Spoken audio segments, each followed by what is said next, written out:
할렐루야. 2025년도가 이제 3개월밖에 안 남았습니다. 한 해가 벌써 이제 저물어 가고 있는 이 시점에 이제 계절이 이제 가을로 바뀌고 모든 게 자연이 풍성한 열매를 맺고 있는 이 계절을 통해서 오늘 우리의 신앙도 이제 한 해를 잘 마무리하는 그런 목표가 있어야 되겠다 생각이 됩니다.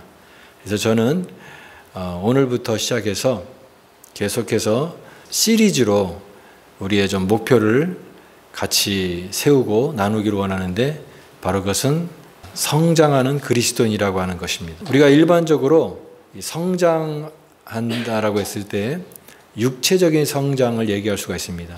아이가 생명이 태어나서 이제 키가 자라고 몸이 자라서 이제 아이가 육체적으로 자라는 성장이 생각해 볼 수가 있습니다. 또 정신적인 그런 성장도 있죠. 이제 커가면서 이 사회 속에서 생활하기 때문에 책임감도 필요하고요. 또 그 다음에 다른 사람에 대한 이해도 필요하고, 또 내 이기심만이 아니라 다른 사람들과 또 양보하면서 또 공동의 목표를 위해서 이렇게 타협하고 또 함께하는, 협력하는 그런 어떤 정신적 성장이 또 필요합니다. 그러나 우리 그리스도인들에게 가장 필요한 것 중에 하나는 영적인 성장이다라고 생각이 됩니다.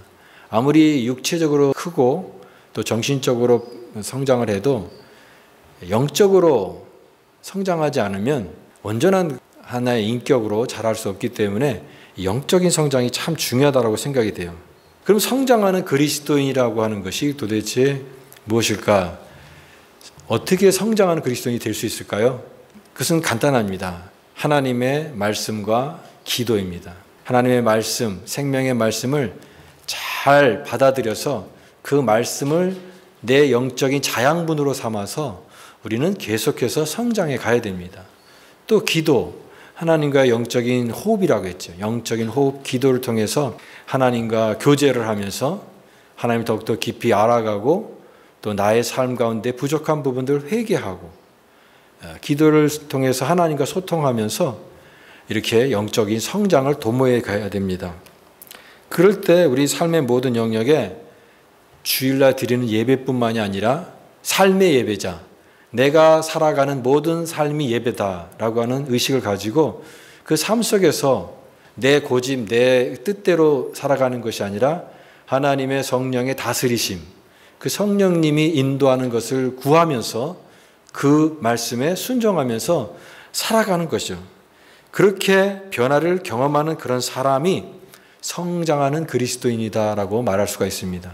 그렇게 살아갈 때에 우리의 모습을 통해서 다른 사람들에게 그리스도의 빛을 나타내고 하나님의 복음을 나타내기 때문에 효과적인 전도가 될 수 있고 세상에 빛을 비추는 그런 사명도 감당할 수가 있는 겁니다. 이게 전인적인 그런 성장의 모습입니다. 물론 처음부터 다 성장하는 건 아니죠. 처음엔 다 미숙합니다.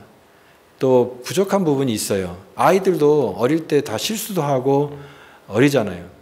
어린 모습이 있잖아요. 그러나 그 아이가 자라고 나서 점점점 성장해 갈수록 이제 온전한 하나의 인격체가 되는 것처럼 우리 신앙도 처음에는 어설프고 실수하고 부족하지만 이제 점점점 신앙의 연륜이 쌓일수록 이제 성장해서 하나님이 정말 받으실 만한 그런 아름다운 그릇과 같이 잘 다듬어지는 그런 온전한 인격체가 될 수 있다라고 하는 것입니다.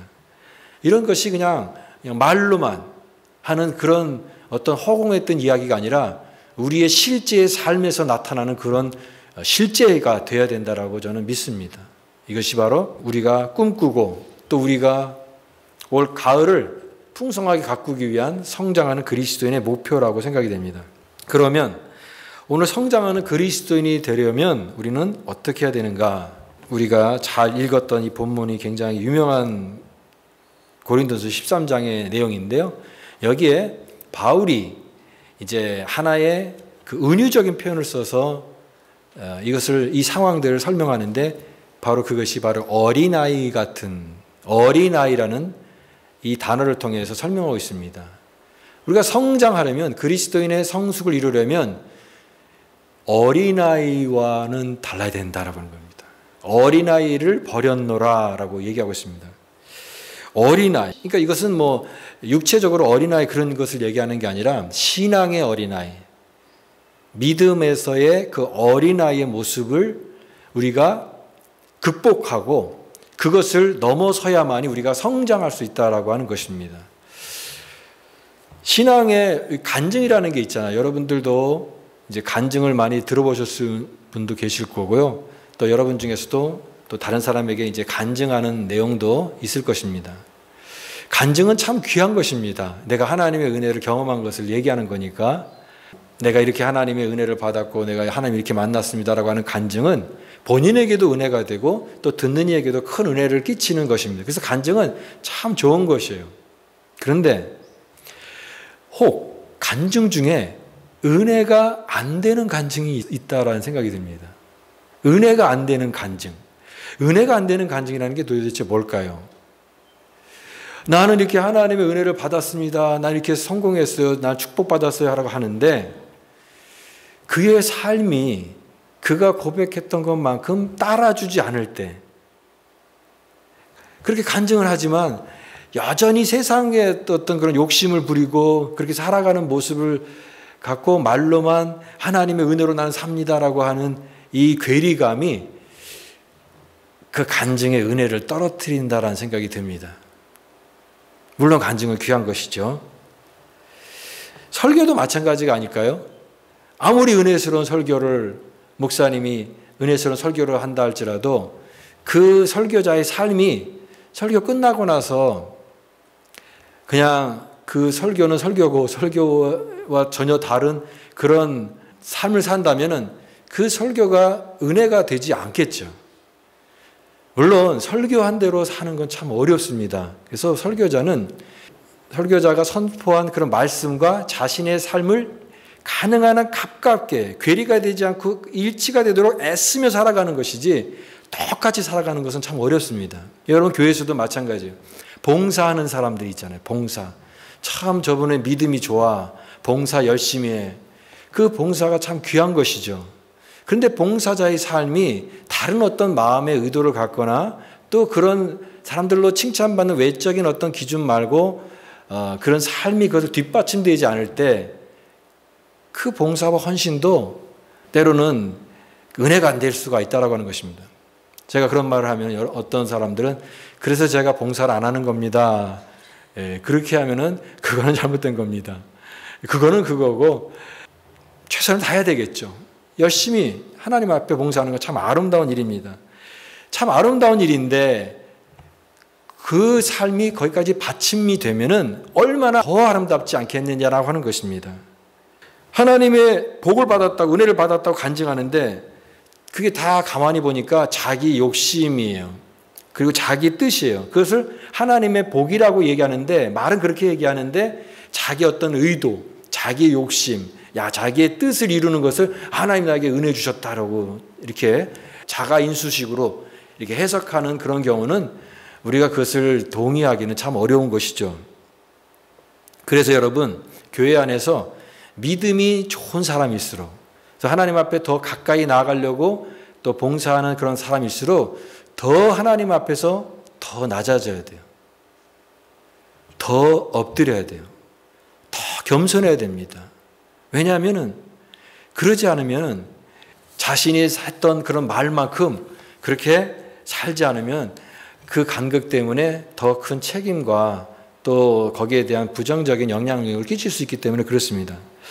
바로 이런 모습을 보여주고 있는 교회가 바로 고린도 교회가 아닌가 생각이 됩니다. 고린도 교회는 참 귀한 교회예요. 고린도라고 하는 그 지역이 항구 도시입니다.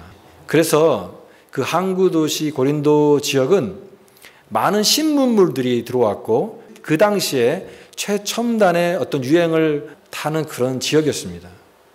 또 배들이 많이 들어오고 하다 보니까 문화도 발전하고 또 사람들이 왔다 갔다 하면서 또 술집도 많았다고 합니다. 유흥도 되게 발달해서 고린도 지역 하면은 그 유흥 또 어떤 술집 또 세상 문화 이런 것이 굉장히 발전한 곳이 고린도 지역이었습니다. 그런데 그런 세속 도시에 하나님의 거룩한 교회가 세워졌으니 얼마나 귀한 일입니까? 바로 고린도 교회가 그런 교회였습니다. 그래서 바울이 고린도 교회를 열심히 목회하면서 그 고린도 교회를 사랑했지만, 그러나 이 고린도 교회는 또 여전히 많은 문제가 있었습니다. 많은 문제가 있었어요. 사랑했지만 많은 어려움이 가슴을 아프게 하는 그런 교회였습니다. 필립 얀시의 말처럼 교회, 나의 고민, 나의 사랑. 그 교회는 정말 사랑의 대상이에요. 근데 또한 나에게 아픔을 주고 고민스럽게 하는 교회였습니다. 기도를 할 수밖에 없는 거예요. 우리가 다른 사람을 위해서 기도하는 거 참 좋은 일이잖아요. 근데 어떤 사람을 위해서 기도하는데 그 사람이 너무나 불안하고 또 문제가 많이 생기니까 기도하게끔 하는 사람이 되어서는 안 되는 것이죠. 근데 고린도 교회는 기도하게끔 하는, 왜냐하면 또 무슨 일이 있을지 모르고 또 어떤 문제가 생길지 모르니까 늘 노심초사, 불안하고, 그래서 그 불안함 때문에 자꾸만 기도하게 만드는 그런 교회였습니다. 그 중에 하나가 이 신앙의 미성숙함이었다라고 하는 것이죠. 고린도 교회 성도들은 하나님의 은혜를 많이 받았습니다. 특별히 은사가 많이 나타났다고 그랬죠. 사람들이 지식적으로 그 지역사회에, 고린도 지역이 워낙 문화가 활발하다 보니까 지식인들도 많았고 세상 물정에 대해서도 잘하는 사람들이 많았고 또 말도 잘하는 사람들, 달변가들도 많았습니다. 또 은사, 예를 들면 어떤 방언이라든가 이런 성령의 은사도 이 고린도 교회에 굉장히 많았던 거예요. 이 사람들이 이렇게 은사도 많고 가진 것도 많고 달변 아는 것, 세상의 지식도 많으니까 마치 자신들이 굉장히 신앙으로 굉장히 우월한 사람인 것처럼 그렇게 행동을 하고 말하게 됐다는 겁니다. 그런데 가만히 보면 이들의 모습은요, 겉으로 볼 때는 성숙한 신앙인 것 같지만 그 안에 보면은 여전히 어린아이 같은 그런 모습을 가지고 있었던 교회였습니다. 말하는 것과 생각하는 것과 깨닫는 것이 어린아이 같은 그런 모습이었다고 하는 것입니다. 여러분들, 그 가장 미성숙한 사람들의 특징 중에 하나가 뭐냐면 자기 자신을 몰라요. 그렇게 미성숙한 거 말을 하고 행동을 하고 생각을 하고 깨닫는데 그게 자신이 모습이 미성숙한 것인지 잘 몰라요. 자기 객관화가 잘 안 됩니다.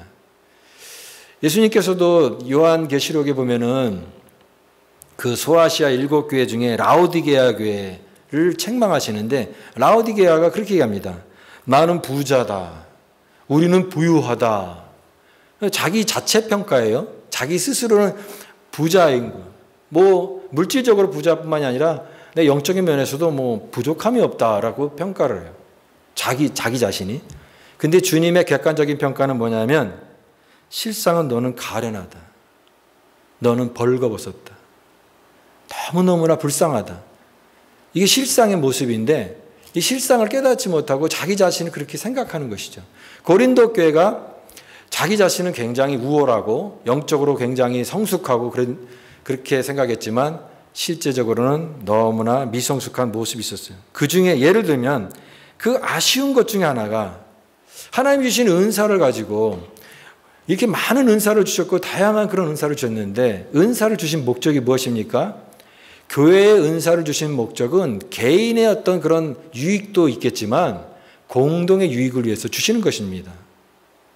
그런데 그 은사를 가지고 다른 사람들과 비교했거든요.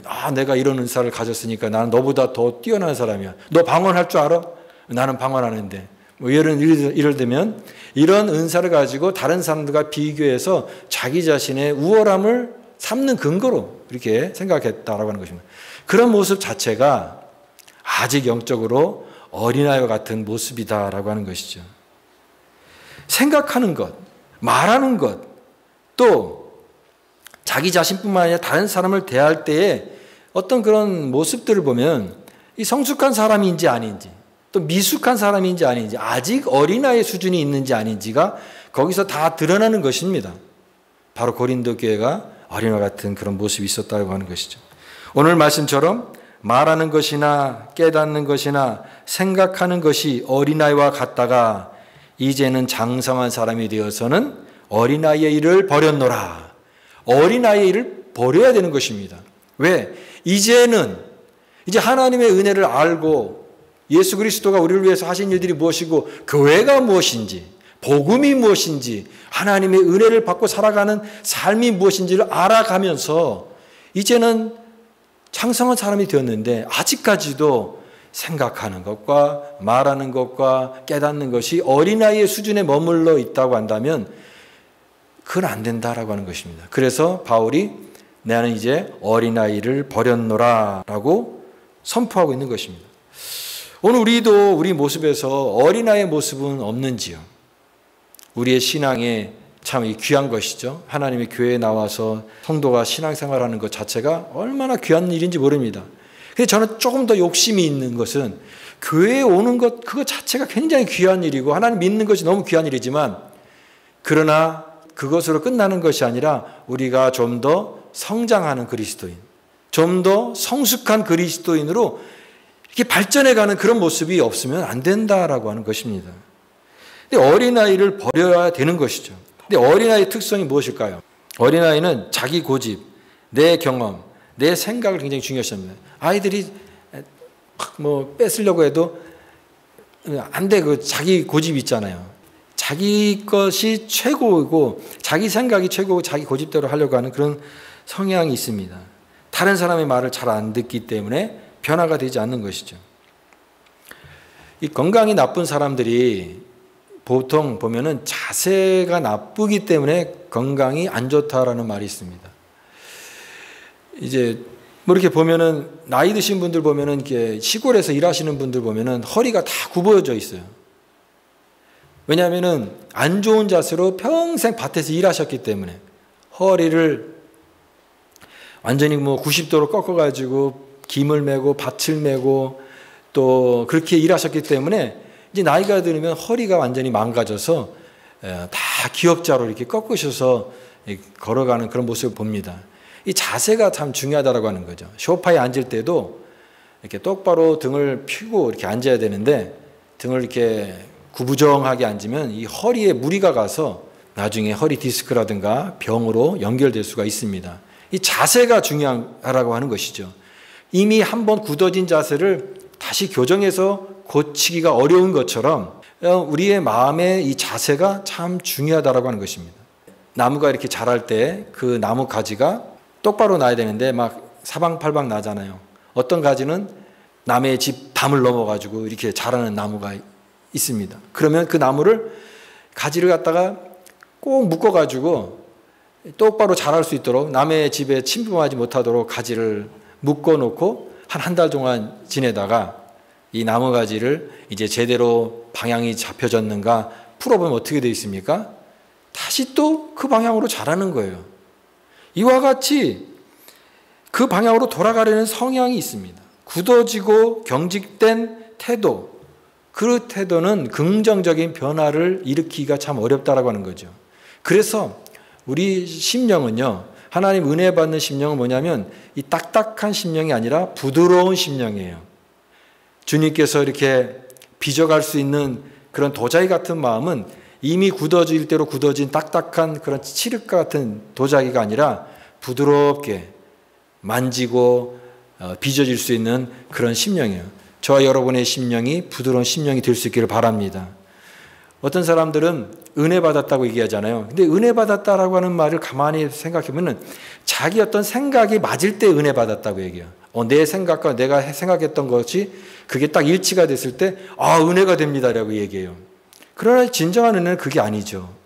내 지금까지 했던 생각과 삶의 태도가 하나님의 말씀과 부딪혀서 변화되는 게 은혜예요. 변질이 아니라 변화되는 거예요. 지금까지 내가 이렇게 살았는데 하나님의 말씀과의 딱 부딪힘을 통해서 내가 잘못 생각했구나. 내가 잘못 방향으로 갔구나. 그걸 깨달아서 돌이키는 것이 은혜예요. 오직 마음을 새롭게 함으로 변화를 받아 하나님의 선하시고 기뻐하시고 온전하신 뜻이 무엇인지 분별하도록 하라. 로마서 12장 2절 말씀. 그게 은혜의 삶인 것입니다. 그러기 위해서는요, 오늘 말하는 것이나 깨닫는 것이나 생각하는 것이 너무 예수를 믿었는데도 계속 예전의 어떤 그런 스타일, 예전에 가졌던 어떤 생각들, 예전에 말하는 방식들, 이런 것이 있다고 한다면 이제는 버려야 되는 것입니다. 내가 이제는 어린아이의 일을 버렸노라.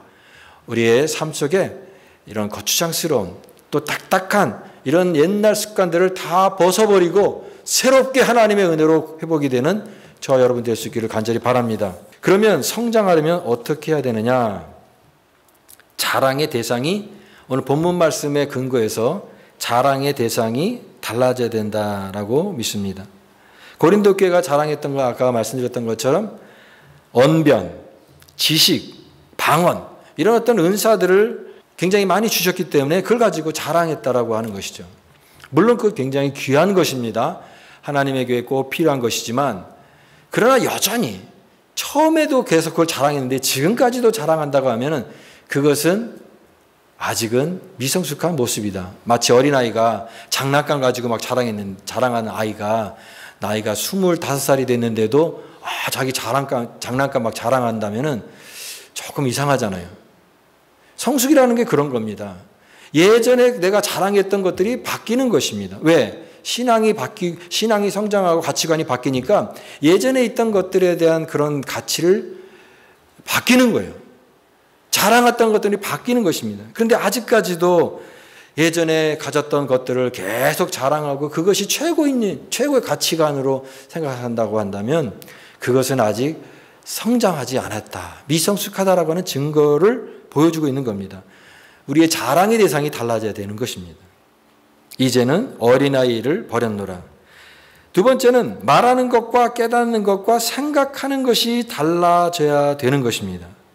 몸이 성장했는데 여전히 말하는 것, 또 생각하는 것, 깨닫는 것이 어린아이와 같은 수준에 있다고 한다면 그것은 미성숙한 것이죠. 오늘 우리가 읽은 이 고린도서 13장이 유명한 장이죠. 무슨 장입니까? 사랑장이죠. 사랑. 근데 이 사랑장 안에서 그런 어떤 맥락 안에서 지금 이 바울이 이 사랑에 대해서 얘기하고 있습니다. 여러분, 사랑은 참 귀한 것이잖아요. 사랑의 두 가지 특성 중에 하나가 주는 게 있고 받는 게 있죠. 근데 여러분, 받는 사랑보다 주는 사랑이 더 귀하다라고 하는 것을 보여주고 있습니다. 주는 사랑, 받는 사랑. 주는 행복을 아는 것이 사랑인 것이죠.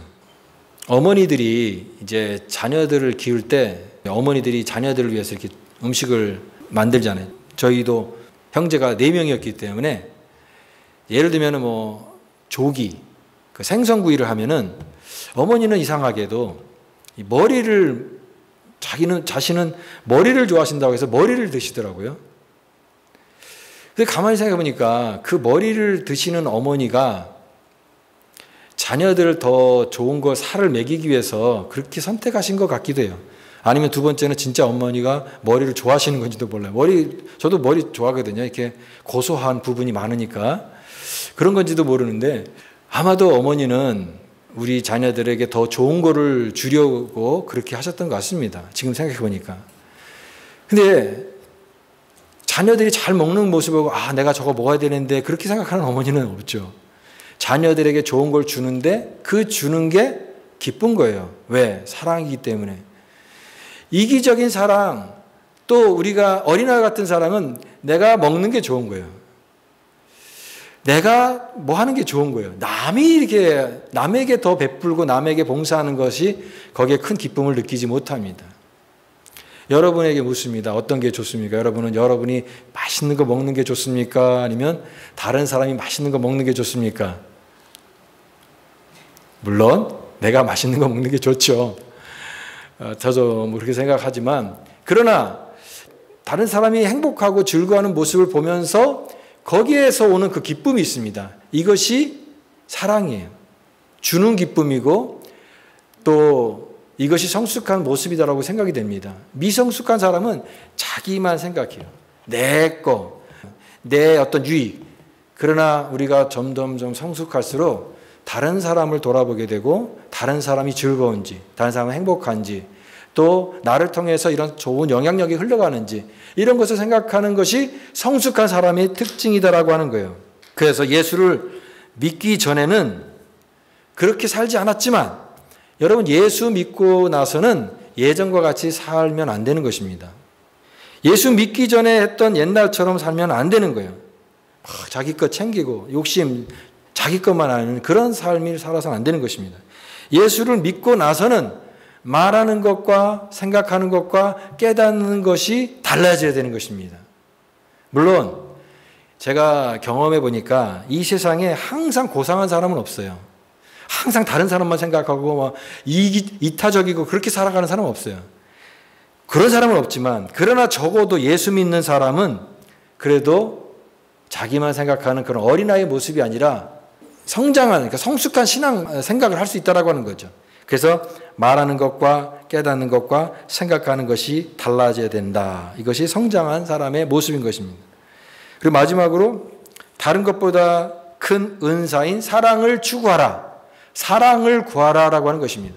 고린도 교회에 많은 문제가 있었고 또 그 모습이 참 보기 안 좋았어요. 그런데 그 고린도 교회의 이 문제를 해결할 수 있는 방법으로 제시한 것이 고린도서 13장이거든요. 그 방법이 무엇입니까? 사랑이에요. 사랑. 다른 어떤 것보다 큰 은사인 사랑을 추구하라. 너희들이 뭐 방언의 은사, 무슨 은사, 원변의 은사라고 얘기하는데 진짜 큰 은사는 사랑이다. 사랑이 가장 큰 은사이기 때문에, 그리고 고린도 교회의 모든 문제를 치유할 수 있는 가장 큰 방법도 바로 사랑에 있다라고 말하고 있는 것입니다.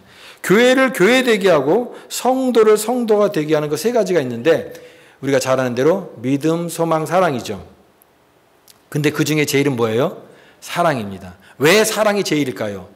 그 앞에 나와 있는 믿음도 소망도 사랑의 근거 안에서만 성장할 수 있기 때문에 그렇습니다. 가능하기 때문에 그렇습니다.